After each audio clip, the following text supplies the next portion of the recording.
Hello and welcome to the Last Word on Spurs. We do hope you're keeping very safe and well. Thank you so much for joining us on a Friday night special on the Last Word on Spurs. We've got a very special guest coming your way. Before we unveil the man who is back on the Last Word on Spurs, also back, delighted to have him on our show. We've got the great John Wenham over at Lilywhite Rose. John, how are you? Lovely to have you here. Oh, yeah, thanks for having me back on. Yeah, really exciting show tonight. Can't wait to get into it. And happy Friday to all our listeners. Bit of an unusual night for us to do a show. We've got a very special guest tonight, and I cannot wait for you to introduce him. I totally agree. Listen, Friday night fever on the Last One on Spurs, I must add. There's such a real joy at the moment being a Spurs fan. I think we're all just trying to, like I say, calm down. And it sounds bizarre because we've had obviously quite a number of the last few years been such a disappointment. But there's such excitement again with, of course, the appointment of Antonio Conte and all that is to come of this Conte crazy train, we've nicknamed it. So pleased to welcome back to the Last One on Spurs. We joked off air that since this man's been on, Spurs have had 4 different managers. Nothing to do with him at all whatsoever, but just the nature of Spurs as a football club. So pleased to welcome the brilliant Tim Vickery to the Last One on Spurs. Tim, lovely to have you here.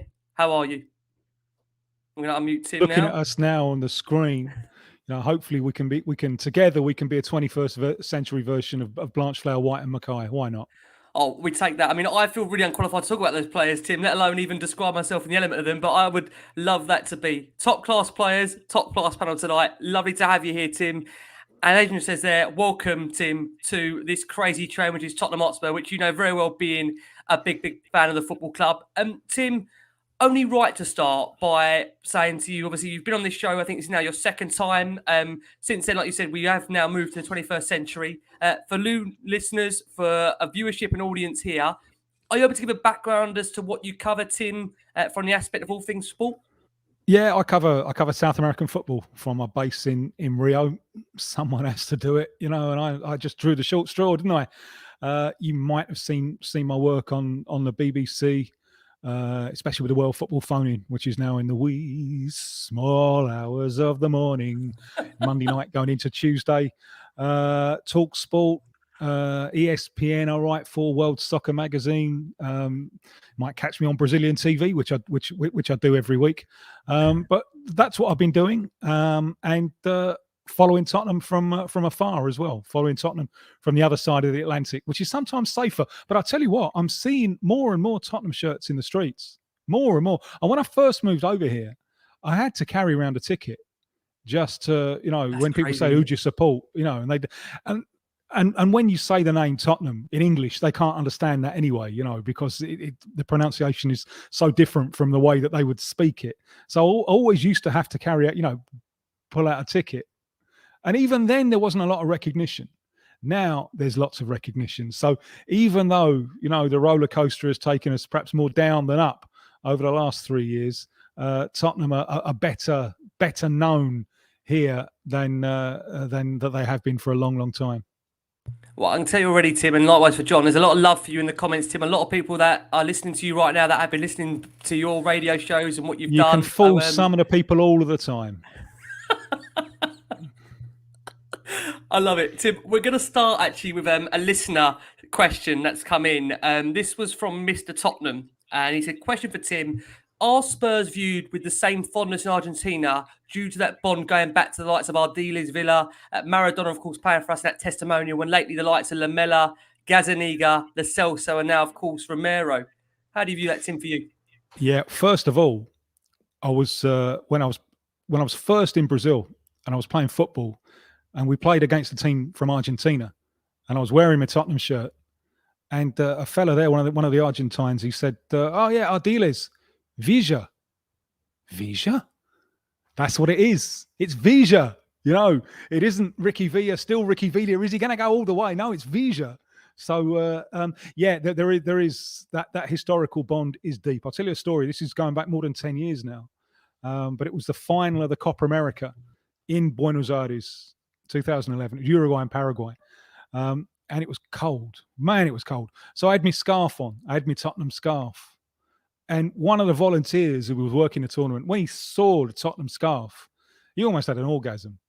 And he honestly, he fell to his knees and he said, I'll give you my volunteer's jacket. I'll trade it for your scarf.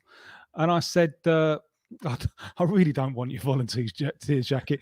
If it means so much to you that you're prepared to go down on your knees, the scarf is yours. So he was delighted. He was delighted to have it because he recognised the name and he was aware of the link between his country and our club. That's fantastic. I mean, I say, what a little story there. John, we're going to hand over to you to kickstart this special show on this Friday evening. It's fair to say, since we last spoke, much has changed at Tottenham with the departure of 3 permanent managers and also Ryan Mason's interim spell. We want to run things back to this past summer, which saw the club appoint Nuno. What did you make of that appointment, and did you personally feel that was going to work out? No, I thought it was a disaster from the start. It was a disaster waiting to happen. We just mystifyingly appointed one sour-faced Portuguese counter-attacking specialist, and that didn't work. Why don't we do it again? I mean, I couldn't understand it at all. And I felt the poor fellow was on a hide into nothing anyway, because he was walking in with a Harry Kane situation. And he just wasn't a fit for what Tottenham are. The whole thing was obviously botched. And it was clear that he wasn't first choice, that he wasn't second choice. I don't even think he was third choice. I don't...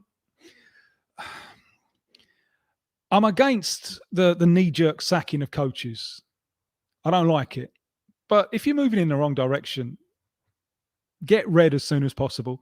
And I think that the big problem with him is not that he was sacked. The big problem with him is that he was appointed. He'll go and do good work in other places, but he was never for us, even in favourable circumstances. And he took over in very unfavourable circumstances.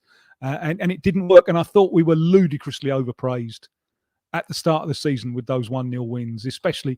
Now, I thought that the 1-0 win over City on the opening day, and I haven't seen all the games, but I thought that, to me, that said much more about City and where they were early season than it did about where Tottenham were. And once that the early season cobwebs had been brushed out from sides and they were getting themselves a little bit sharper, and it was absolutely clear that we weren't even at the races. I mean, how Tottenham not even having shots on goal? Ludicrous. So I wish him well elsewhere. All credit to him and all the rest of it, but he wasn't for us.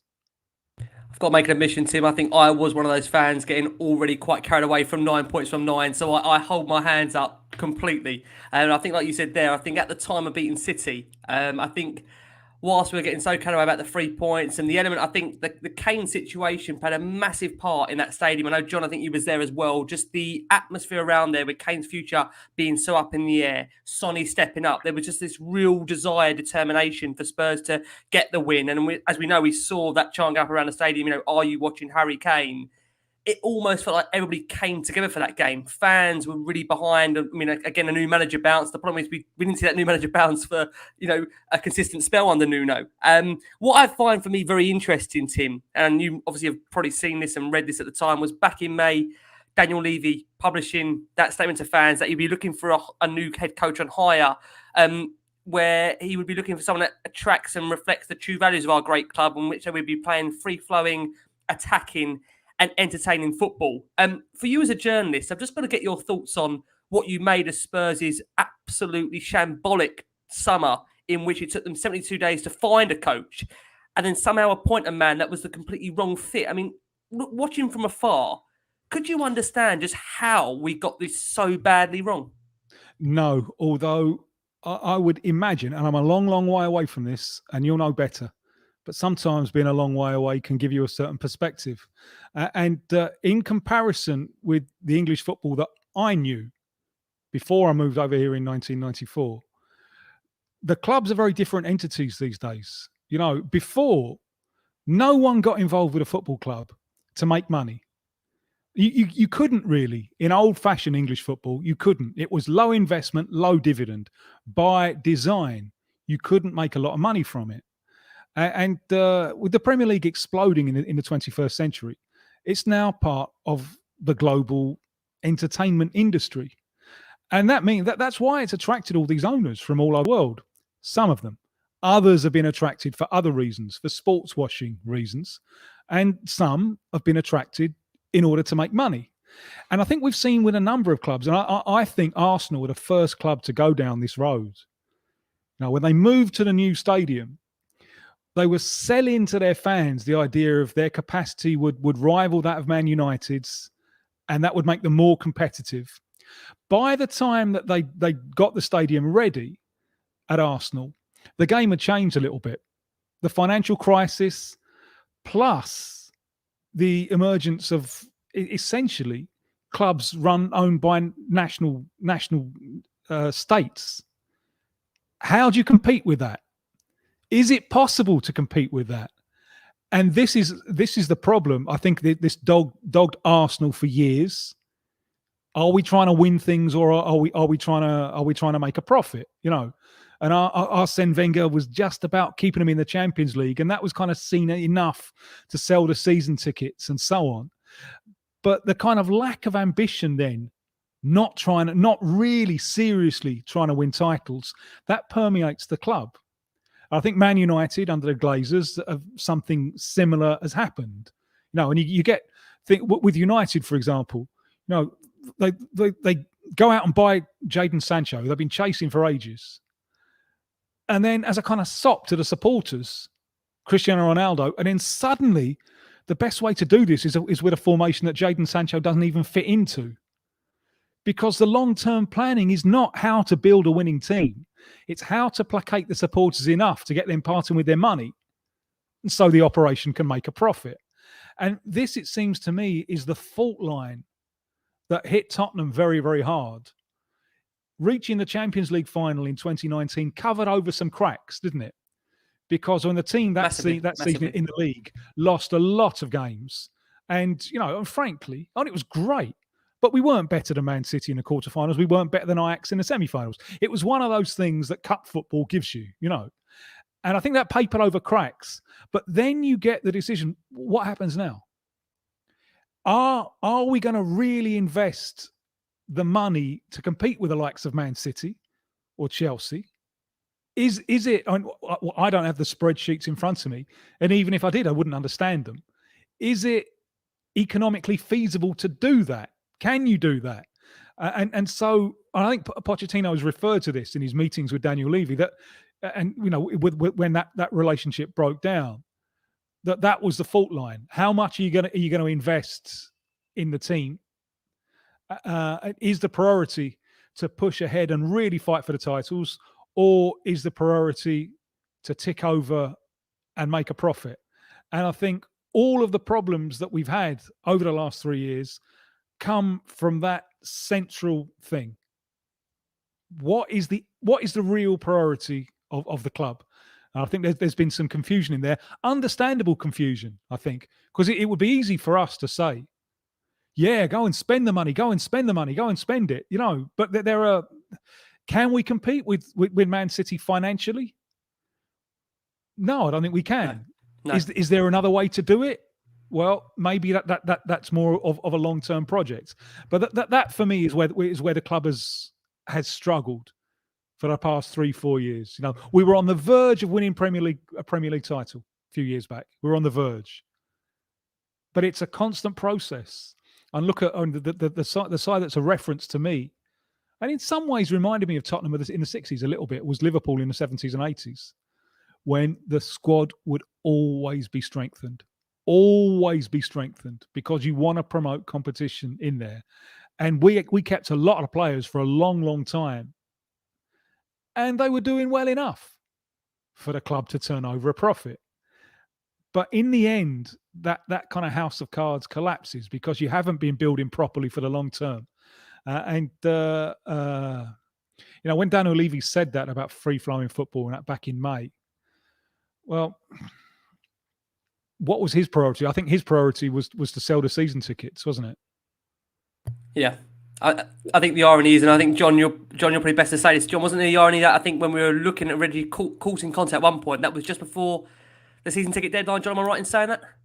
It was sort of a day before the deadline, suddenly out of nowhere, Conte was on, it was happening, or Pochettino was on and happening, and fans were led to believe it was going to definitely be one or the other. And then lo and behold, the season ticket deadline passed, and both options were off the table. And that was really depressing as fans, and that really hit bad actually how far we'd fallen, because whatever you thought about Mourinho, at least his career previously was of a top level manager. He's gone from a Pochettino and Mourinho to then go to Nuno, who's way down here.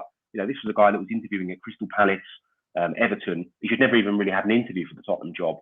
So that was really disappointing for fans, and we did feel misled over the summer. But obviously this next appointment has now galvanised the support again. But one player, Tim, that I do want to talk about with you, and we've mentioned him just now, is Maurizio Pochettino. He was, it's ironic that we're talking about this 2 years to the day Tottenham sacked him, and he was heavily linked at returning in the summer, and again more recently. Was that ever a move that you saw maybe happening, coming back just 18 months after leaving the club? Not now, Alfred. You're coaching Messi, Mbappe. I wouldn't do that, and I'm a fan. I'd stay there, and Marquinhos at the back. How can you turn down that? That's a real chance to win the Champions League with, and this is important. It's important for the future as well, with a club that he played for. Now, Pochettino is very, very emotive, and clearly there's a massive bond between him and Tottenham.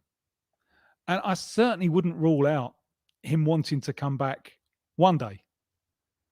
But there's also a massive bond between him and Paris Saint-Germain. He played there. He didn't play for Tottenham. He played for Paris Saint-Germain. And now he can drive a Rolls Royce. Now he doesn't have to haggle with Daniel Levy. He can. He's got Messi, Mbappe, Neymar, Marquinhos, and so. Well, that might tire him out, because that there's a lot of egos there to try and wield into that pressing collective unit that he likes, and so that might wear him out, and he might run back with a lover's embrace for us. But I couldn't see it then. In the future, I think it's a real possibility, but not now. Do you know what's interesting, Tim, on Pochettino? And I think it's fair to say, and John, you probably picked up a lot of it on this week on Spurs in terms of social media. There's many people that are saying, now, well, hold on, we've got one of the best managers in the world in Antonio Conte, and yet we're still sitting here talking about Maurizio Pochettino like it's almost an ongoing love affair that many people we just can't lay to rest. Before I ask you that question on him, but what I am keen to ask you is, you mentioned there the players that he's coaching at the moment. There's one thing that I got from Pochettino at Spurs, and for me, it was almost like he liked actually improving players and almost working quite organically, not working with big egos. And almost a case with Tottenham where he was trying at the very start of that process at Tottenham, trying to actually get rid of those egos and to get players that would actually buy into his own philosophy. Do you get the feeling that PSG, it almost feels now with the players that have arrived at that club, it's almost against his own personal ethos? Do you not get that vibe? I mean, is he very excited to be managing some of these top players? How can you not be? Especially if you're from Argentina, to manage Messi. And how can you not, even if your ideal would be to work with Messi when he's 18, work with him when he's 34, it's still something you'd absolutely jump at. So he's got some of the best players in the world. I agree with you 100% that what he does so well. And look at some of those Tottenham players who've gone backwards without him. And two off the top of my head are Dele Alli and Harry Winks. Yeah. How much they've gone backwards without him. And he loves that. And it will be great, I think, to see him back at the club once he's got Paris Saint-Germain out of his system. Because we were saying earlier on, how on earth do you compete with Man City? You can't possibly have their transfer budget. So that means you've got to develop. So, and that's something which I think for long term at the club is absolutely vital. And it's one of my little doubts about Conte. Because Conte, I've never really seen him as one of us, even though his track record speaks for itself. But he's a quick fix, isn't he? He's a quick fix and wear everyone out. And they love working with him, but they're quite happy to see the back of him in the end. And you would have thought, in the situation that we are, that usual quick fix, by the end of that quick fix time, 2-3 years, we still won't be where we would like to be and where we potentially could be. Can he stay on for longer without grinding his players down to the point where they don't even want to look at him again? So that's an interesting thing for me, for Conte, because if it's going to succeed at Tottenham, I don't think it can be exactly the same as it's been in his past successes. And I'll be fascinated to see when he's obviously had the hair weave. I'll be fascinated to see if bringing that to Tottenham is going to put his hair weave at risk. If he's going to be pulling his hair out, trying to get us back on the straight and narrow. I've had a joke to him that give it 3 or 4 weeks work with the likes of Davinson Sanchez, Eric Dyer in training. There won't be too long before he'll have all that hair go again. And the poor bloke's going to cost him an absolute fortune to get that, like I say, put back. Racehorse Red on the screen there says, Liverpool have given us the blueprint. They haven't spent massively. They've backed a great manager, spent effectively, and won a league title and the Champions League. And it's a fair point to make. Tim, another point in here that I wanted to ask you, there's a question actually for you here, which I'm going to try and find. Can you ask Tim if he's addicted to, and you're probably best to pronounce this better than me. Tim, do you want to pronounce that before I absolutely get that completely wrong? Yeah, dulce de leche. I don't live in Brazil. I live in Argentina. But I've got an Argentine mate here. I haven't seen him for a while. He actually interviewed Ardiles and Vija in 81 when I went over, which makes me very jealous of him, actually. And every time I used to go down to Argentina, he'd always say, "Can you bring me back some of that stuff? Bring me back some dulce de leche." It's like a candy thing that, sweet thing that they're absolutely addicted to. Me, I've got enough problems with chocolate as it is, so I'm trying to fight that one off. Aren't we all? Before I hand back to John there, just a shout out on the screen there coming from Stephen Edwards. Ricky, can you give a shout out to my son, Charlie Edwards, please? He's 9 years old and he can't wait for the Conte dynasty to begin. I tell you what, Stephen to Charlie, we can't wait either. We are very, very excited and we more than hope the trophies are most certainly coming under Antonio Conte. That's where we're going to go next. We're going to hand back over to John, who's going to ask Tim his thoughts on our brand new head coach. Yeah, really exciting times for Tottenham fans, Tim. And, I would love to know how you feel about the appointment of Conte. And do you feel, and I suppose this is the key question that Tottenham fans want answers to, do you feel Antonio Conte is the man that can get us challenging again, that can get us back towards the top table and can really make us feel proud as Tottenham fans that we are going in the right direction? Yeah, I've never seen him as someone we're going to fall in love with. As I remember thinking years ago, isn't it horrible watching him celebrate with Chelsea fans when they've scored? Isn't it horrible?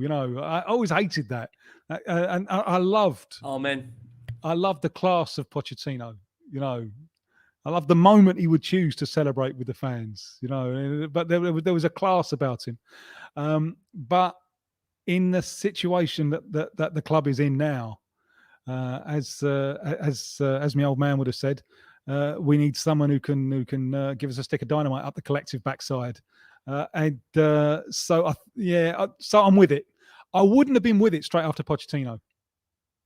I wouldn't. I would have said no. He's not us. He's not us. Now I'm prepared to. It's a bit like Groucho Marx. These are my principles, and if you don't like them, I've got others. I'm prepared to be a bit more flexible on that one. Tim, on Antonio Conte, listen, there is a real, I want to say, excitement around the football club. And what's so bizarre is that we've been doing Last Word on Spurs for nearly 4 or 5 years. And I can remember when Mourinho was appointed, everyone saying, "Oh, he's ex-Chelsea. I'm not too keen on board on this."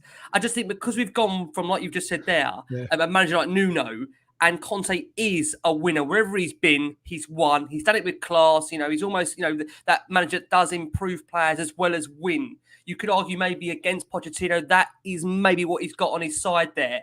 But one of the key factors in contributing to Conte coming here does seem it was the appointment of Fabio Paratici as Spurs' new managing director.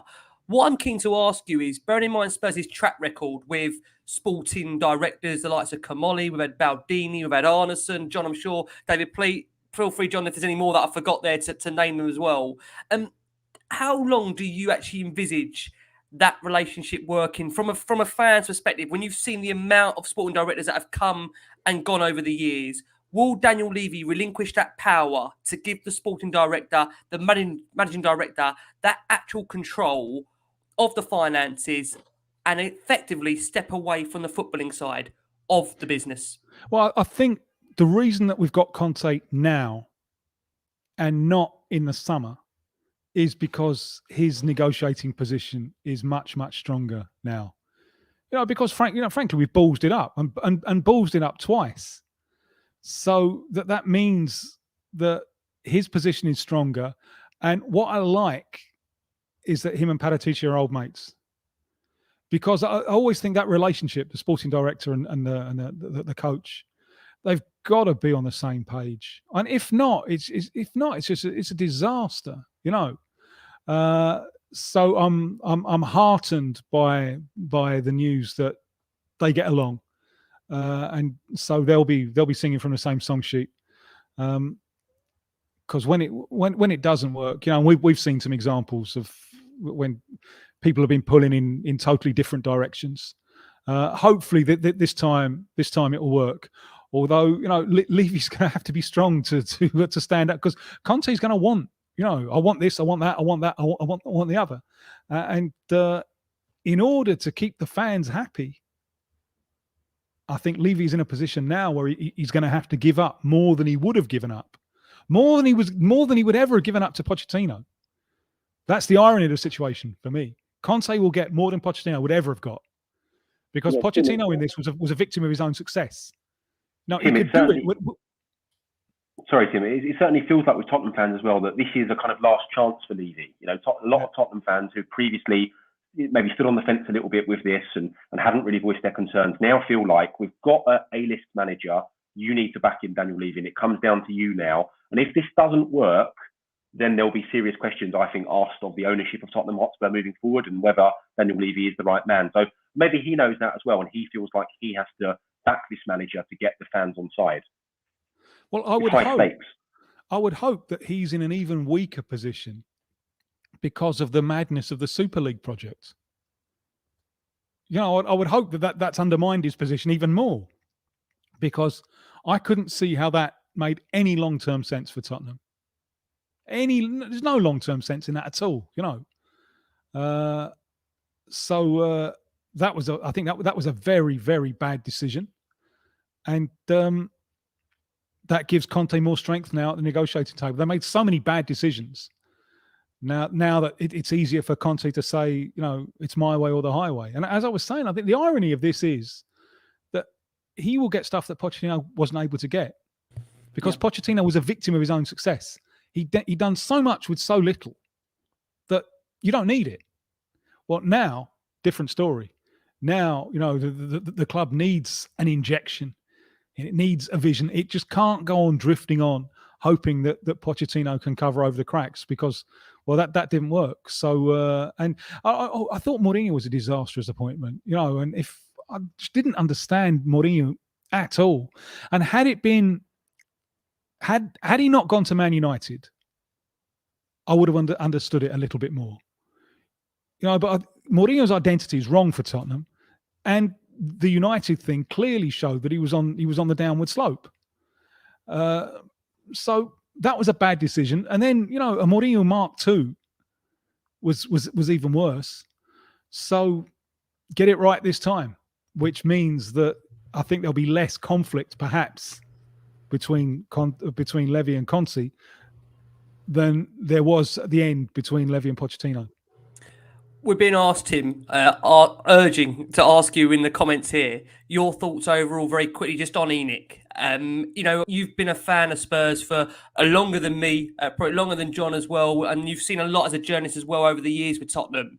And you've obviously seen the transformation as a club, and you mentioned at the start of the show just how much it's changed from where you're living now. You know, just the overall marketing of Tottenham has gone up a level as well. What's your thoughts on the current board for you, Tim? Now, like I say, John has said for him, maybe it's the last roll of the dice for ENIC with regards to Conte coming in. Do you have a view on the current board and where they are and how long they've got left? Not really. I mean, it's striking how Levy is the front man for the whole thing, isn't he? And Joe, I can't even remember his second name. Joe, whatever his name is. Joe Lewis in Malta. Yeah. And he's totally happy to not have his name in the press, to not be in there. You know, it is the opposite of the old time chairman who would love having their photo taken with the FA Cup or something like that when he won it, and you didn't see him the rest of the time. I don't really know enough about them, but I'll refer back to what I said earlier, that the objective now of these owners Whether it's, the objective of, say, like Man City and so on is there's an element of sports washing there. The objective of the people who run in Arsenal, Man United, and Tottenham, I think, is to make money.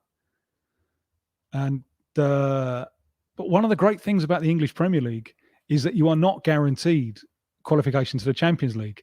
Hence, clubs like Arsenal and Tottenham wanting the Super League. Because that's where they see where the serious money is. And that's a test then of their administration, because how can you administer the club in such a way that it makes financial sense, but you're also good enough on the field year after year after year to qualify for the Champions League? That's the real test. And I'm sorry to say that over the last couple of years we've been failing it.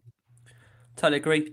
For our listeners on audio, we are going to go for a very quick break. Taking you into this break, you're going to hear from Anna from Spurs XY, who gives you her discussion on Spurs absolutely going riot against Watford in a thumping 11-0 win. So, like I say, Anna there previewing that. For a watching audience on YouTube, there's nearly 350 of you watching us live so far. Thank you so much for a Friday night special. We've got the great Tim Vickery joining us. We're going to hand back over to John Wenham from Lilywhite Rose, talking about a player that a lot of us are getting very, very excited about in a Spurs shirt.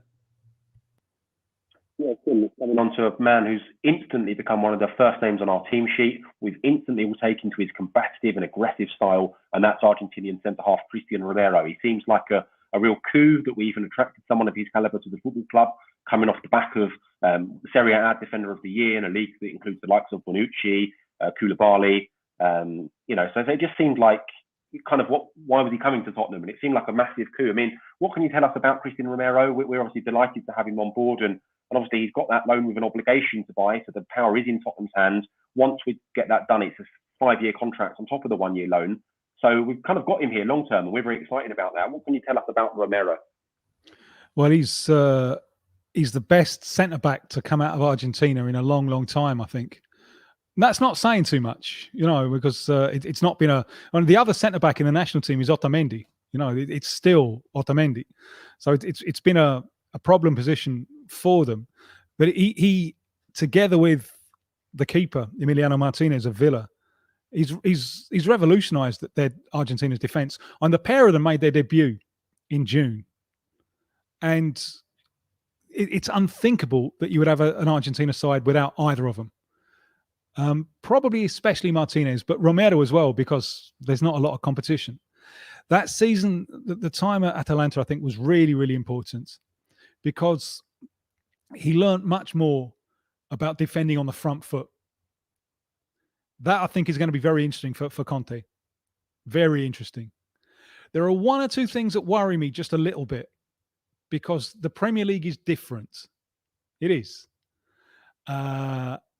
And what he does, he looks to go forward. It's risky. Most defenders don't do it. They'll drop off and give themselves a little bit of cushion. He will go forward. There are two risks here. One is if he gets done, and the other, he can commit fouls. He's been sent off for us once already, which we've already seen yet. Yeah, and he's picked up plenty of cards playing for Argentina, and adapting to the Premier League. I mean, I was a little bit concerned in that game against West Ham that we lost 1-0 that Antonio bullied him. There are a couple of times in the first half, as I remember, when Antonio just pushed him off the ball with, now Romero's not used to that. He hasn't seen that, so the physical bar is higher now. How will his confidence hold up when he makes mistakes, when he gets cards? Because he will. This will happen. That's part of the risks of the way he plays. When it works, fabulous. And it will enable us to win the ball in a position to attack quickly. Fantastic. But how will his confidence hold up when it goes wrong? So for those reasons, I'm not going to rave about him yet. I'm going to defer judgment a little bit because I think there's things that he's still going to have to go through, and until we can have a definitive judgment on him. The fans, I think, will love that combative approach. They'll love some of the shithousery as well, because he's well versed in that. You know, there are some of the dark arts about him, and that'll be one of the things that that Tottenham fans will love, and fans of everyone else will hate. It's maybe a type of player that we need, someone with some steel. But I want to see. I always think this is true about anyone in life. You can never really judge them until they fail.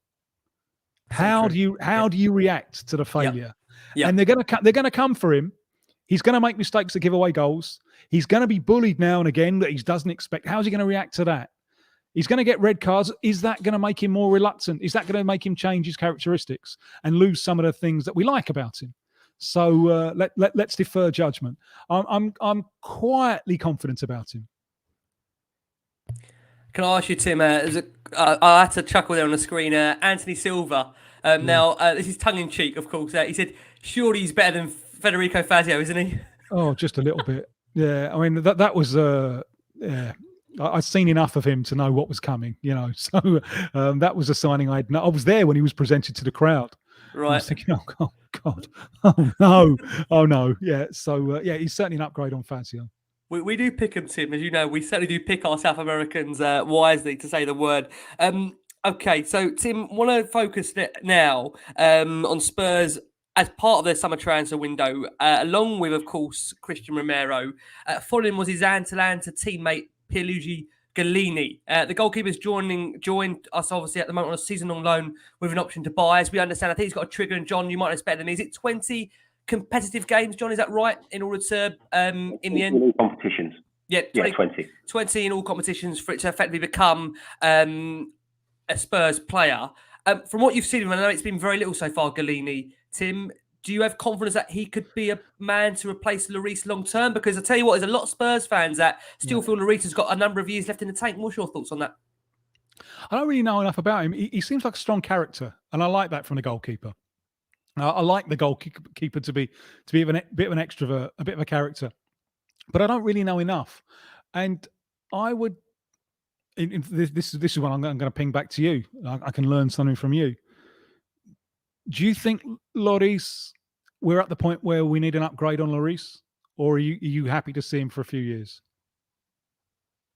Personally, I think Lloris is still world class and an outstanding keeper. I think there are far bigger upgrades within the team than upgrading the keeper. You're talking about a current World Cup winning captain and somebody who's kept us out of danger far more times than he's ever put us in. For me, I think, for a keeper, he's still relatively young and he could easily stay for another 2 years. I'd rather put all that money into signing a number 10 than any of it going towards a keeper. I've got to agree. It's interesting, Lloris, because when you look at Lloris generally, it's funny. Spurs fans I've seen over the years that have said, "Oh, Lloris, we got to get better than him. His distribution's awful." But I've always said that with Lloris. So if everything was spot on, would he be at Spurs? This is always a question with Lloris, and I think we've always said this, that, for Spurs to get almost the perfect player to have, 100% on all those attributes.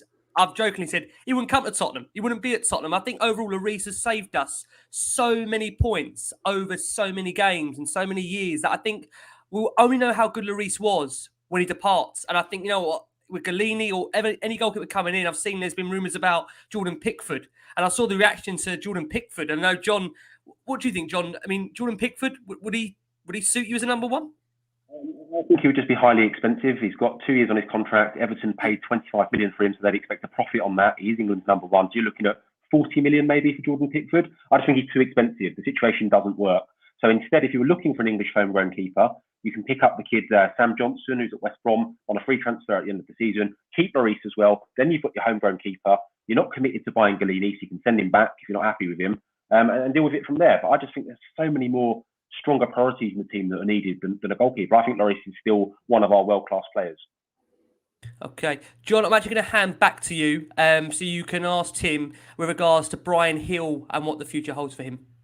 Yeah, that's an interesting deal in the summer, Tim. And, going the other way with Brian Hill was Eric Lamela, who Tottenham fans are very sort of divided on because, yes, he had the passion and he gave it his all, but actually missed so many games of injury in the early parts of his time at Tottenham. What did you make of sort of that swap deal, and also Lamela's start to life at Sevilla? He seems to have become a sort of club hero already. Yeah, and Brian Hill, this is well before your time, but he always reminds me of one of the Loving Spoonful. He's got that 60s group haircut. I worry, from what I've seen of him in the Premier League so far, he looks a little lightweight. Lamela is someone I knew much better, and I remember being in Buenos Aires when Lamela was on the front page of the sports paper, and he was 13. It's extraordinary, you know, and he was being bigged up as a Messi. And he was on the front page because Barcelona wanted him at the age of 13. And River Plate were doing everything to keep him. They were arranging jobs for his family and so on. And so he was the man. And he came up the youth ranks and he was the reference. You know, the other youth players, yeah, I was in the same year as Lamela, or I was a year behind Lamela. And there was such an expectation on him. And I remember when he was still with Roma, there was a journalist over here in Brazil who covers Italian football saying that he thought Lamela was a future candidate for the World Player of the Year award. We saw enough of him at Tottenham to know that he's not there. There's great skill there, terrific skill, but the really highest level, he's just half a yard short. And he's very, very one-footed. I mean, people go on about the Rabona and so on, you know. But if he had a right foot, he wouldn't have to do it. And that's the way it is with some left-footed players. You know, some of them just, you know, it's part of the mystery of left-footedness.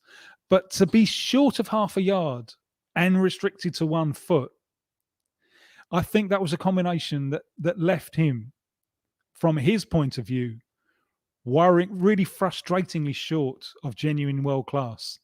And this, I think, is part of the explanation for the petulance, because he was a red card walking. You know, every game. Yeah, and crazy, gents, he only ever got one for Tottenham. He only ever got amazing, one red card, isn't it? and that was in that North London derby when he scored the Rabona. He had all the emotion of that goal and how important it was for Tottenham fans and how amazing it was, and then he just got carried away.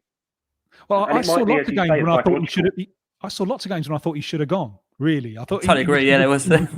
He was walking the edge so many times, and this. I always thought this was the frustration boiling over, because he'd grown up being told with the expectation that he was going to be one of the greatest players in the world, and he isn't. He's good, but he's not. He's not genuinely world class, and he wasn't able consistently in the Premier League to impose himself. Good enough for the Spanish league. There's a little bit more space on the field, perhaps. I don't know, but maybe there's that little lack of physicality gives him more of an opportunity to shine. But despite liking him, because I'd felt part of the story for 10, nearly 15 years, I was quite happy to see him go, because I always thought of him as being a nearly man. Maybe he's almost like a symbol of Tottenham over the last few years. Yeah, so true. Right. Yeah. What I'm intrigued to know, Tim, very quick before we ask you about another player that definitely over the years a couple of years has been quite divisive and frustrated. With Lamela, is there a sense even in Argentina that there's a player there that didn't really fulfill the top potential, and almost a disappointment? Because like you just said there, you know, everyone knew about the kid at the age of 15. There was such hype, this real expectancy around him, and yet in the end, such disappointment. Was that feeling shared in Argentina at all? Yeah, very definitely. I mean, the first time when he was seriously in the first team at River Plate, they got relegated. That's unthinkable, you know. And they still get taunted with that all the time. And that was maybe the first sign, you know, that. I mean, it's crazy because he was like 19 or something at the time. You know, it's crazy to put so much responsibility on kids. You should never do it. But that's the way that South American football works now, because so many, as you saw, John, when you came over a few years ago, some of the best players have been sold.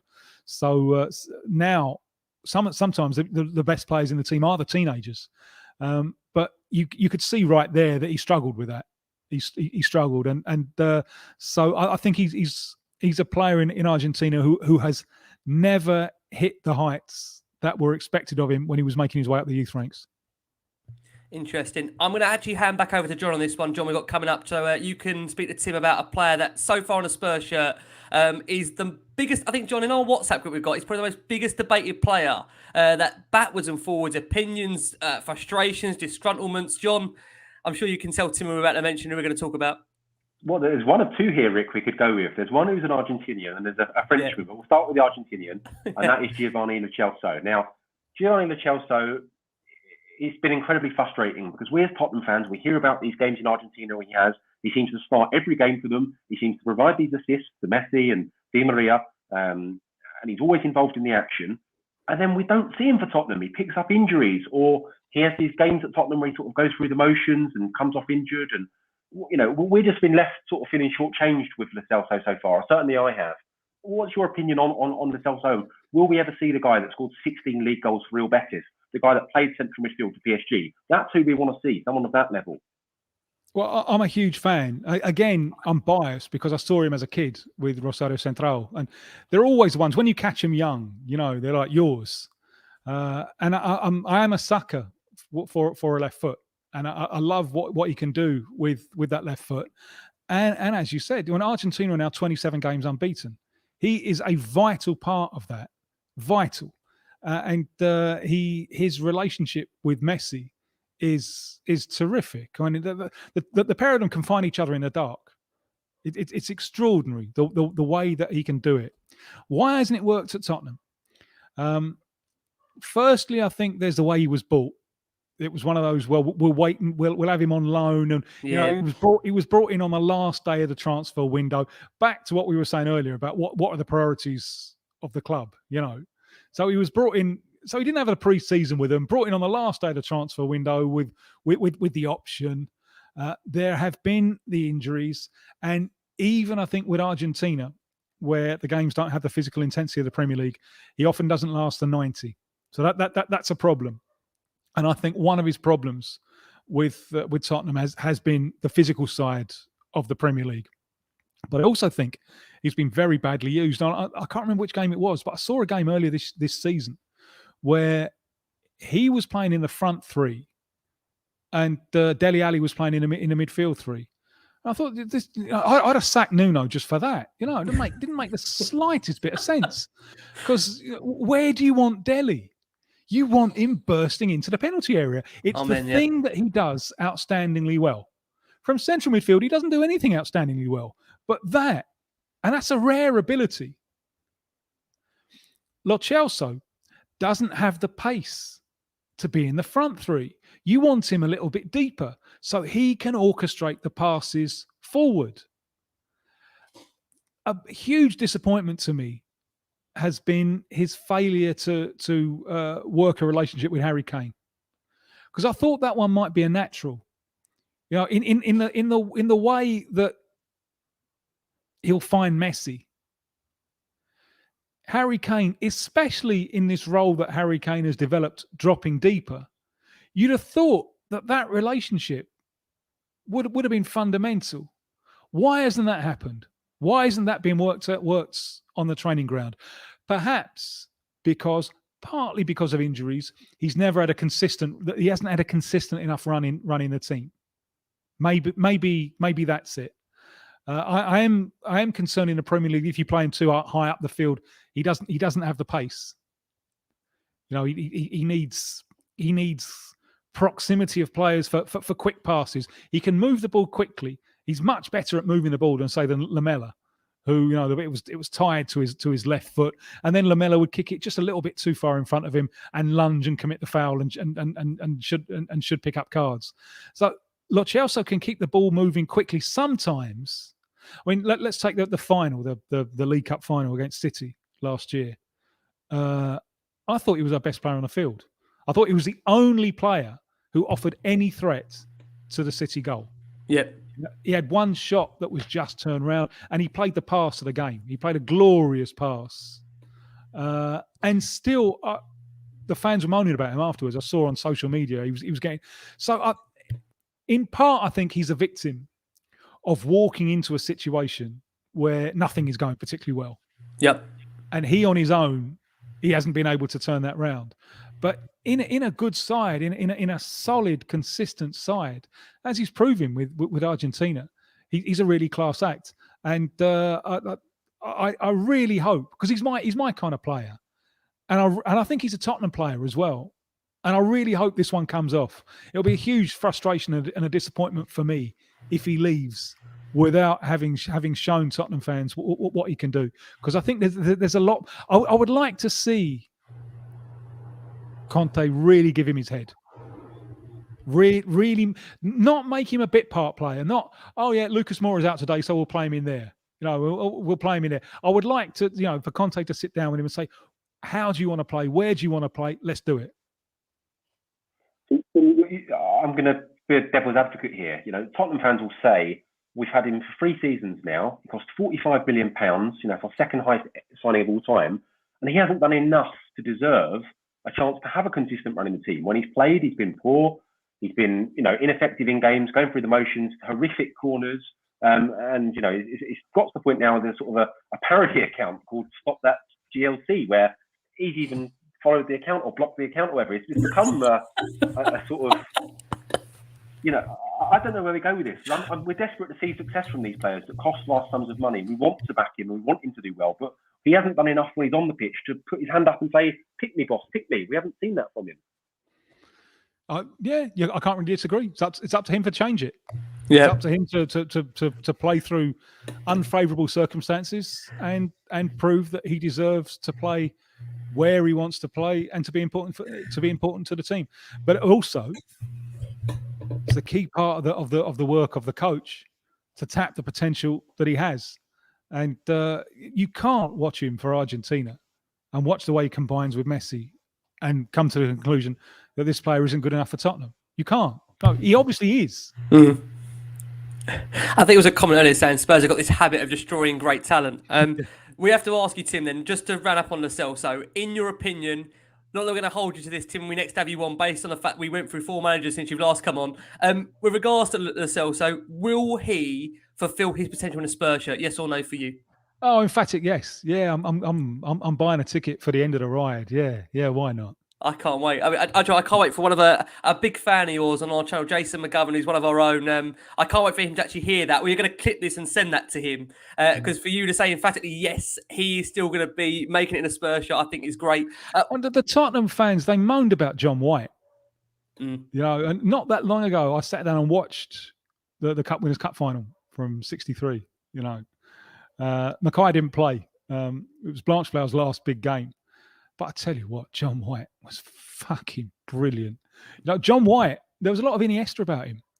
And he was so good because he would receive the ball any way it came and knock it off first time and be moving again to receive it.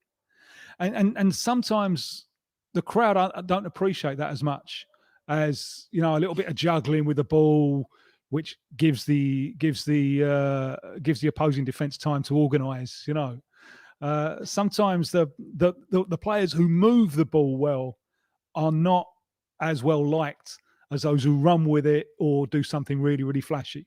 And maybe that's a problem that Lo Celso has with the Tottenham fans. Yep. It'll be one that's interesting. John is going to ask you about a certain Frenchman in a second. Before he does, another player that you will know very, very well. And although he gave some Spurs fans their greatest night ever, despite us not going on to win the trophy, Lucas Mora, there is again still the feeling in Mora that although he has that moment in his locker, he has that obviously great brace that we saw away at Manchester United, where at that point after that brace, I think John as well maybe have felt this. We thought, we've got a superstar on our hands here. Then we saw the hat-trick in Ajax, and it just feels in Mora, again, very similar where there's just some unbelievable quality there, but the lack of consistency, the lack of, finding that final superstar in there. With Mora, the question I want to ask you, Tim, is this the best it gets for Lucas Mora? Are what we see now, Mora at his final end product in a Spurs shirt, or do you believe there's still more to come from the Brazilian, from what you know about him? No, I think that's it. I think he suffered from being massively overhyped at the start of his career, and he's very, very quick, direct, and he's added more things. I think Pochettino got more things out of him, stopped him being just because there was an element to him that was just a straight line winger, heads down, no nonsense, mindless boogie. Here we go. I think Pochettino developed him quite well, but I think there's a ceiling to him. And when Paris Saint-Germain spent a fortune on him, and I knew it wasn't going to work. Part of that was from seeing him and seeing that he was a little bit limited. And part of that, I had a chance just before we moved to sit down and talk to him for a while. And it was really striking how shy he was and how hard he was finding it to adapt to being a public figure. And I thought about then when he was going to Paris Saint-Germain, a lot of money. I mean, Ferguson at the time said, this is unbelievable money to spend on a kid. I thought, you're not ready for it. You're not up to it. And it didn't really work for him. And yes, I think he's added stuff since he's been at Tottenham. And he's so quick and direct that he will have his day because he is posing questions to the defenders, isn't he? It's one of the reasons I think that the fans love him, not just for the Ajax night, but where they see Lo Celso laying off the ball for a pass, they see Lucas wanting to run, wanting to commit players, and this is good, to ask questions of the opposing defence. But I don't think he is as complete a talent as lots of other wingers that Brazil have. That's why he's not in the squad at the moment. He hasn't really figured for. He played a lot as a kid. Without really doing anything. 10 years ago, but they've had a look. They had a long look at him, and they've had they far prefer Rafinha of Leeds and Vinicius Junior of Real Madrid, and a fellow who's coming through now, Anthony of Ajax. So yeah, I think he can be a useful player. I'm fascinated to see what Conte does with him. Yeah. I'm fascinated to see how Conte is going to line up his side. If he plays with his back three, can he turn him into a wing back? Can he do that? That's a good point. Yeah. This leads us a little bit into, I know someone who you want to talk about, Emerson Royal, the Brazilian right back. I'm intrigued by what's going to happen to him. And he, I think, well, he's a fearsome physical prospect, a giant of a player, big, strapping guy, and that it's not. There's a comparison that has always been in my mind with him. It's not a great one from the point of view of Tottenham fans, but that's Maicon as a right back. That huge rumbling physical presence going forward. It's been interesting watching Emerson adapt to the Premier League. Because on his first few games, I thought were just awful. The pace was too much for him. So every time he was losing the ball, every time, because things were happening too quickly for him, or he was doing a kind of quite standard Brazilian thing of hanging on too long, getting himself in trouble, hoping there's some contact and going to ground. He can get better with that. I think we're already seeing him adapting to the pace a little bit better and not giving the ball away so much. And he is interesting when he makes those forward runs. But his marking is all over the place, isn't it? I mean, from a defensive point of view, and as you said, with that height, on his introduction was coming off the bench against Palace. Yeah, and he's got Zaha running out. Yeah, That's a one-sided battle, and I fear that will always be a one-sided battle. So what's going to happen to him? Is he good? Maybe the more conservative thing to do with him would be to make him the wing back. At Chelsea, for example, Conte used Victor Moses in that wing, a real kind of winger in that wing back role. Would he use Lucas Moura there? Could Lucas Moura do that? In that case, could you use Emerson as a left-sided centre-back? Is his defending up to it? I fear that his defending isn't up to it. But I'll be really interested to see what Conte does with him. Because, there's a player who running forward is going to cause headaches to the opposing defence. Can we find a way to fit that into the team in the way that Conte wants? So that fascinates me. And the answer to that question also has some impact on what happens to Lucas Mora. It's a great point. No, I totally agree. It'll be interesting. Like I say, you've kind of covered two Brazilians in one. So appreciate that, Tim, from you. We are going to go for our final break of the show. For our listeners on audio, you're going to hear from the great Phil Hay, of course, from The Athletic now, who gives you his thoughts ahead of Tottenham taking on Leeds United, which we will squeeze out a prediction from Tim before we finish this show. Sorry, Tim, to do it to you. You are going to have to give us a prediction on that Leeds United game to come at the weekend. And you're going to also hear from Darren from LS11, who also gives, from a fan's perspective, his thoughts on that. John, I'm going to hand back to you to discuss a player that, for us, we call him the Frustrating Frenchman. And I think Tim probably knows what we're talking about. I'm going to hand it back over to you, John.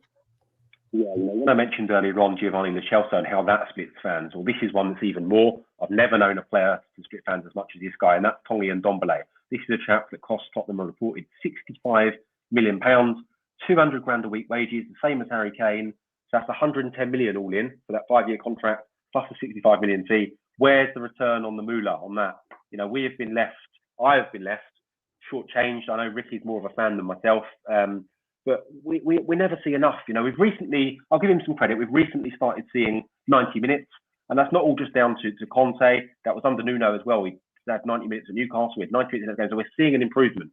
But we just want to see more, like Lo Celso. So both of them, it's the same. But on Ndombele, what's your thoughts on him as a player? And can we see more of him in a Tottenham shirt? I share your thoughts entirely. And I wonder if he's reached that point in his career where the real question is being posed. What do you want? What do you really, really want? How much are you prepared to give? Because what he has previously, it's been good enough. And now you just get up a level and suddenly it looks like he's got to give more, especially physically. And I'm always reminded with this with Lineker. You know, Lineker will say that at every stage, every step up in his career, he thought, I'm going to get found out now. I'm going to get found out. What I did at the last level isn't going to be good enough. But it always was good enough. It always was, because he was a player of intelligence. He was much brighter, I think, than lots of the people around him. He knew his own game, knew what he did well, didn't try to do what he did badly, and was bright enough to always answer the question. And Ndombele has reached a level where the physicality that was an advantage, that advantage has been taken away, or it's been nullified a little bit by the increased physicality of the opponents. How do you react to that? Are you just happy with where you are, or are you gonna dig deeper, give a little bit more, and go on to the next level? So that's the question, and that's the task for Conte, because I would imagine, I might be wrong, but I would imagine there's no chance of getting that money back. You know, if you were to be sold on, you know, you ain't going to get that all of that money back. So the rational thing for Conte to do is to really try and drive him on to get more out of him. Indeed. I must say, we might not get that money back, Tim, unless there's the Newcastle United owners that are listening in. If you are listening in, fantastic player. He is doing 90 minutes. By all means, I say come make us an offer, but this is the worst thing about me, Tim. I am a sentimental at heart, and I still think there's a player in there. And these boys can every week batter me, you know, all the time, you know, give it a rest. Why are you still praising him? Why do you still believe in him? I've had it for the last 3.5 years. Well, but we all remember, and when I used to come back like once a year, when Harry Kane was the Thursday night centre forward, wasn't he? Yeah, he's only good enough for the Europa League. You know, I saw the other day someone saying that you know, when he first came through, the Tottenham keeper was Gomez, Brazilian, and Gomez saying, "Well, what on earth are you doing with this kid? He can't do anything." You know, so you know, your faith may well be well placed and well justified. Why not? I hope so. Before we do bring on to Harry, just want to ask you, Tim, your thoughts on yet another defender, Davinson Sanchez, who I know in the summer there was, you know, huge links about him possibly leaving the football club. He is still here. I think it's fair to say that he hasn't played regular football so far this season under, obviously, previously Nuno. It's interesting to see what happens to him under Antonio Conte. For you, from the outside, Tim, looking at Sanchez, he did very well, you know, in that season where he had Jan Vertonghen next to him. Yeah. Does he have a long-term future at Spurs, in your opinion, or do you think we may see him on the move ahead of the upcoming January transfer window? Well, I think that the fit with Conte is better than it was with either of the Portuguese, because they want to defend, I think, higher up the field, and because he's quick, isn't he, Davo? No, for a big centre back, he's quick. So I think his pace then becomes interesting. So I would hope that he's worth a look. He's worth a look at how he gets on in a team that wants to be more proactive, that wants to defend higher up the field. Thanks so much, John. I'm going to hand back over to you to talk about our number 9 that Tim briefly touched upon just a second ago. Yeah, I mean, Harry Kane, that is the big question for Tottenham fans at the moment, and where his future lies. Do you think that he's obviously going to be, he said he is excited that working under Antonio Conte, he sees that as ambition from the club, and he's, will this give him a sort of new lease of life to stay on at Tottenham and maybe commit his future to the club? How do you feel about the Harry Kane situation? I think there's a possibility. I mean, the player that we've seen this season under Nuno, and I honestly don't think he down tools or anything like that. But I think what we were seeing was evidence of a player who just lost belief. He didn't believe that he was playing in a team that was going to go places, that was going to take him places, and that lack of belief was reflected in the limpness of his performances.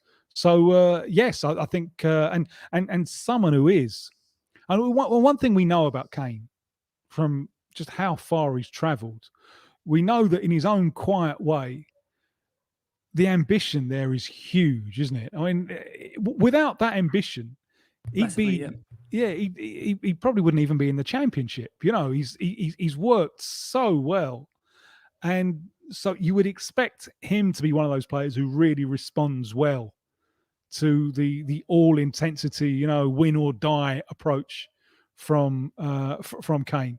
What it's going to be interesting to see, I think, is how Conte lines up his attack. What does he want from Kane? Does he want him to drop with Son running in behind him, or does he want him more in the penalty area? In which case, there has to be supply lines for him. Can Conte reunite that partnership between Kane and Dele Alli that was so good under Pochettino and has been so wasted since? But yeah, I take entirely at face value Kane's statements about being excited to work with Conte. I think it's a change that could do his Tottenham career the world of good. Out of interest, Tim, before I say I'm conscious of time, very quickly on Harry Kane for you, yes or no, do you think he's still got a long-term future at the club? I think. Would you buy him if you were Man City? Would you spend all that money on him? For me, he is a proven goal scorer. I know he's obviously had this dip this season, but when you look at the amount of goals he's contributed through the course of the last 4 or 5 seasons, my only thing with Kane, and I'm not just saying this now because of what's happened over the course of the summer, is in the very, very big games. John, you're an advocate of this as well. We've given Kane the opportunity to win the Premier League. We were runners-up. We've given the opportunity to win the Champions League. We were also runners-up. He's been in the FA Cup semi-final. In those big, high-stakes games, has Harry Kane done enough, John? Do you see where I'm coming from on that? Yeah, and I think that's a fair, we heard lots of talk in the summer, he needs to leave to win things. Well, no, you've had numerous opportunities, as you said, Rick, to win things at Tottenham. And for however brilliant he's been, Harry Kane, and he's my favourite ever Tottenham player, he just hasn't stepped up for Tottenham in those big finals, unfortunately. So that is one criticism that I think can fairly be argued, against him. So if I was City, I would be very interested in buying him still. And I'm a sucker for a centre forward. I don't think they need one, don't they, Tim? Do you think I think they do. Yeah, I think they do. Yeah. I'm not convinced that they really needed Grealish. No, yeah. I couldn't understand that. If you had the choice of Kane or Grealish for the money, it would have cost you more to get Kane. I couldn't quite understand that one, to be honest with you. And Kane wanted to go. It was clear that Kane was angling to get that move. So that might be back, and if that comes back, that might be difficult to say no. That opens up money to bring in reinforcements, and I would expect Conte to be looking strongly at Italy. because that's what he knows and that's where he's from. And he's already got two pillars of the Argentina side in Romero and Lo Celso. A third, Lautaro Martinez. He worked with him well at Inter Milan. I don't know if by the end of the season, Lautaro Martinez was thoroughly sick of him. Some players do get sick of him, but he drove him on, and so maybe that's a possible replacement. It's interesting. I think, like I say, you've taken the point there out of what we had here, Tim. We're going to ask you about Lautaro Martinez. We know, obviously, he recently did sign a new contract. Does that, in the end, for you, kill that speculation, or do you think there's still the possibility that he could move on? I think there is. And signing the contract, I think, is a way of the club defending itself against losing him for nothing. So, no, I don't think that the door's closed on that at all. And remember why Conte left Inter. Because they started selling players. They sold Lukaku and so on. So if the price is right, then I think that's a possibility. I'm going to hand back over to John. I know, John, we've been heavily linked with a strike at the moment of Fiorentina. I'll let you tell that away and ask him his thoughts on that.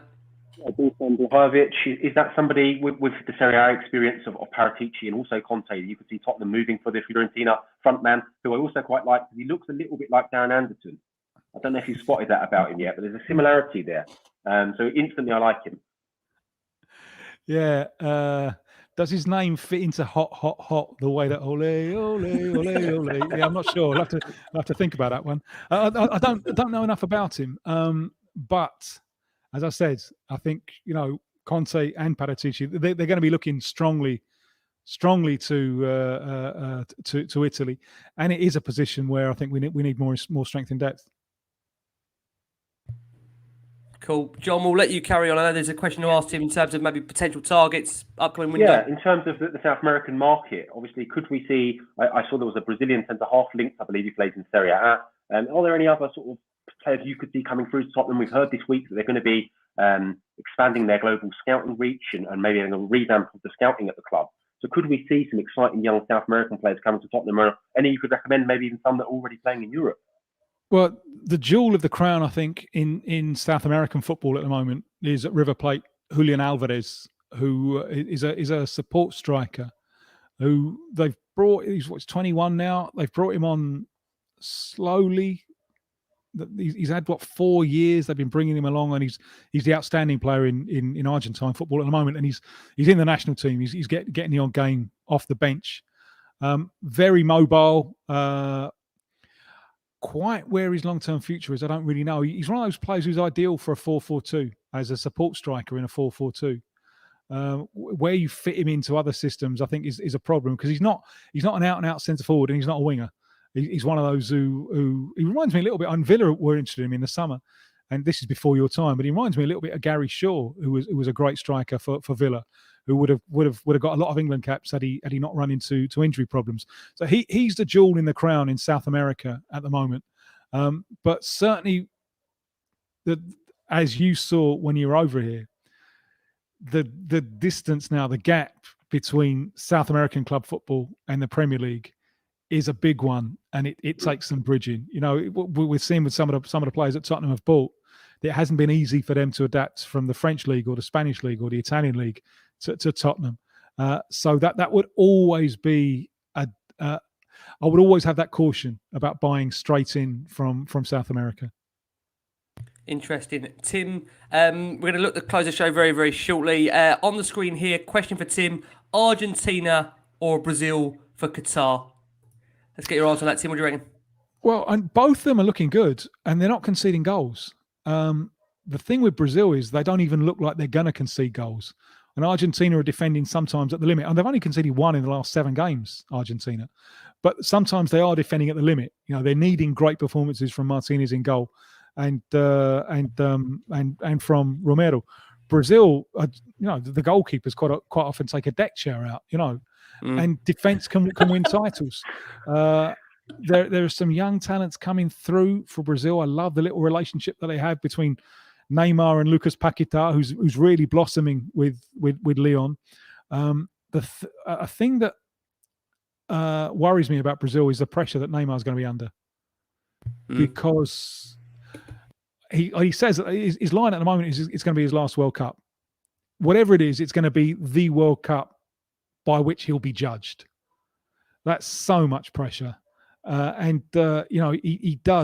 to get involved with little fights with the opposition and little fights with the referees because he wants his fouls all the time. So that whether he can keep emotional control all the way is a doubt that I've got about Brazil. And as far as Argentina are concerned, they're looking more of a coherent team than I've seen them for years and years and years. And because that midfield is working so well with Paredes, De Paul, Lo Celso, they're managing to give Messi the ball in little pockets where he can do something. Whereas before, plan A was give the ball to Messi wherever he is on the field and pray. And plan B was also give the ball to Messi wherever he is on the field and play and pray. Now they're beginning to get the best out of Messi because they've got a coherent structure. The defence still worries me a little bit on the fact that Otamendi still gets a game is indicative of that centre back is still a problem. But the thing that I know, there are so many dubious aspects of this World Cup, and the whole thing has been unsatisfactory. But putting all those things aside, the thing that makes me really optimistic for the tournament as a whole is the fact that it doesn't come at the end of the season when the players are suffering burnout. Yeah, we're getting it mid-European season where the best players in the world will be close to their ideal physical condition. So I think that the quality of play should be high, and I think that both Brazil and Argentina are in the mix. And if I look, if you judge it on the Euros earlier this year, I think both Brazil and Argentina are capable of beating all of those sides. On the other hand, there's at least 10 sides capable of beating both Brazil and Argentina, and that's how fine the line can be. But I think they're both in the mix. Because they can both. Brazil can defend and Argentina are defending so much better. And if you're not letting in goals and you've got talent up front, that can get you a long way, especially in a cup competition. It's fascinating, Tim. Like I say, there, when you look at, like I say, the comparison there, like I say, between the two countries. Adrian on the screen there says, Tim, you look far too young to have so much football knowledge. There you go. I'd say 56. Yeah, I mean, one of my first football memories, in fact, is listening on the radio. Tottenham against AC Milan, the UEFA semi-final in '72. So I'm not yet 7. I'm 6, coming up 7. And my favourite player in the team was Steve Perryman because he was the youngest. So I kind of identified with him. And it was a night he scored both goals at White Hart Lane. We won 2-0. And I was listening on the radio, and that's one of the moments that solidified my love for football and a connection with Tottenham. Yeah, we've been lucky to have Steve on this channel. He's an absolute top man. Like I say, loved, legend of the football club, of course.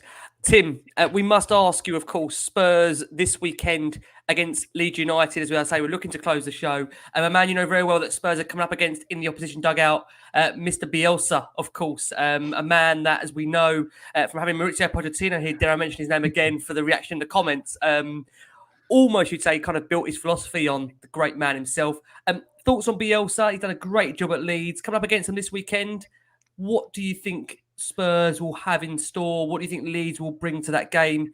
Is it going to be interesting for Conte, his first Premier League home game in charge against a Leeds United side that, from when I've seen them with Bielsa in charge, they're not a team to sit back. They will come to play. No. And I think it'll be a very entertaining one. What do you make of it? I think it's going to be full on. I think it's going to be great. I just worry a little bit with Leeds that they might be on the downward slope. Might be just a hiccup, but he stayed longer there than he stayed almost anywhere, and he quite often burns out his players. It really is full on. The press, it's fabulous to watch, but there are risks. So far, when they've got a shellacking, they've reacted really well to it. But I just wonder if they might be on the downward slope now. And it might be a good game for Conte to have his home debut. But it's a terrific game because with Bielsa's sides, you're guaranteed a spectacle. Because as you say, they're not going to sit back. They're going to come and they're going to try and impose their game on you. And that is something which enriches football because you're guaranteed a spectacle. Wish I was there. Yep. No, so I think I'm going to be there. Really looking forward to it. John, coming over to you. Of course, Conte's first Premier League home game in charge. A lot of excitement, you've got to say, we can see for this one. Thoughts on it, John, for you? How do you see this game panning out? Yeah, I'm actually really confident for this one. I think Leeds missing Patrick Bamford, who I think is a very outstanding player. And Luke Ayling also missing the right back that covers such a depth on that right side for them, gives them so much movement in the game. I think that's two big losses for Leeds that they won't recover from. I think the atmosphere at the Tottenham Hotspur Stadium will be like the 12th man, and I think we'll win comfortably. I'm going for a 3-0 Tottenham win. I love it. Before we come over to Tim, I know obviously Christian Romero, as things stand, is out for this game. I don't know if you know anything about that, Tim. Probably understand he's going for a scan in the near future. He could be out for what looks look like good. No, didn't look good at all, did it? No, I mean obviously you must have seen that game up close and personal. Yeah. Worried, Tim, it might be longer than what is expected. I think there's hope that he might be fit for the Stade Rennais Europa Conference League game, which I believe is on the 9th of December. Should we keep our fingers crossed? I mean, I've got to say, Tim, Spurs' medical team, when they've made an assumption of a player, put another couple of months on that, we might get close to when he's coming back. Yeah, and when I saw it, I thought, that doesn't look good. That looks like a player who's going to be out for a little while. Okay, Tim, let's get your prediction. It's your duty bound, I'm afraid, on the show. When the game's coming up, we have to ask the guest who's on their thoughts. What are you going to go for, Tim, at the weekend? Conte's first Premier League game as the manager of Tottenham in the Premier League. 2-1. Usually I make my predictions after the event because they tend to be much more accurate that way. But this time I'm not quite as confident as John, but I'm going for a 2-1 win. 2-1 win. I'm also going to join you guys, and I think Spurs will win 3-1. Tim, it's been an absolute pleasure having you on. For our viewing audience, where there's nearly 500 of, wonderful people watching us live right now, there'll be, loads tuning into this podcast when it goes live tomorrow as well. Where can we find all of your great content? Well, there's the World Football Phone-In, which is on BBC, as I said, Monday night, Tuesday morning. It's available as a podcast. If you follow my Twitter, that's all the stuff that I write, or most of the stuff that I write, apart from World Soccer Magazine. There's World Soccer Magazine as well. But the other stuff that I write, most of it finds its way to Twitter. I think it's Tim_Vickery. With the stuff I write for ESPN and some other places. I do a weekly podcast with my old mate Dotton. It's called Brazilian Shirt Name, where we go back in the past and we choose a game from the past, talk about it, and then argue about the music. And that's great fun. That's as you know, Rick, you don't do podcasts for money. You do them for pure pleasure and enjoyment. Honestly. The Brazilian Shirt Name podcast is. Tim, you know this, right? Doing this for 5 years as a Spurs fan. If it was for money, I don't think mentally I'd cope. It's just, you got to love the football, right? You got to love the club up to do this. Yeah, and you got to love the chance to express your own views on the club as well. And it's the fact that you've managed to build up this audience is obviously testament to the quality of the work that you're providing. So congratulations to you, and more power to your proverbial elbows. Appreciate it, lovely. Tim, I've been asked by Jordan, can you give me some more pronunciation lessons? Tim will charge me hourly, I think, the way it's going at the moment with all these players that we keep on signing. Tim, I'm going to finally hand over to John, who just wants to ask you a final question as we look to close the show. Yeah, before we do close the show, where do you feel Spurs will finish this season under Antonio Conte?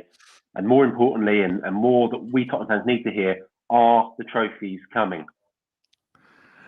Yeah, that's a prediction I'd love to make after the event. I can't see us in the top 4 this season. I can't see it. Can I go for 6th? Trophies? You know what? Maybe this is because I'm much older and more philosophical within my old age. I actually don't mind that much. I know that will be seen as heresy by some. I just want to be represented. I want it. The glory game. I'm a sucker for all of those romantic cliches about the glory game. All of them. I'll sign up for all of them. And so because I think as fans, you've got to enjoy the ride. You've got to enjoy it. I was thinking a lot about this during the last World Cup, because in the last World Cup I was over here in Brazil until the quarterfinals, and then I was back in England for the semi-finals. So I saw Brazil get knocked out in the quarterfinals, and I felt really sorry for them, because for Brazil, you got to win. You got to win the World Cup. Anything less is a failure. Yep. And that means that you cannot enjoy the ride at all. The only thing you can really enjoy is the final after you've won it. And then I went back to England. It might be different now because the expectations are higher. But in that World Cup 3 years ago, no one had really expected very much. And there we were in the semi-final. For a while, it looked like we might win it. But we didn't. Croatia were worthy winners in the end. But I went out into the streets. I was in London. I went through London. I went back to where I grew up, which is Hemel Hempstead. So I was seeing the reaction in the streets in a number of different places. And people were still out having a party. It was still great, even though England had lost. Yeah. People had really enjoyed the journey. And, as football, there's only one team that can win the league. There's only one team that can win the Champions League and so on. The odds are stacked against you.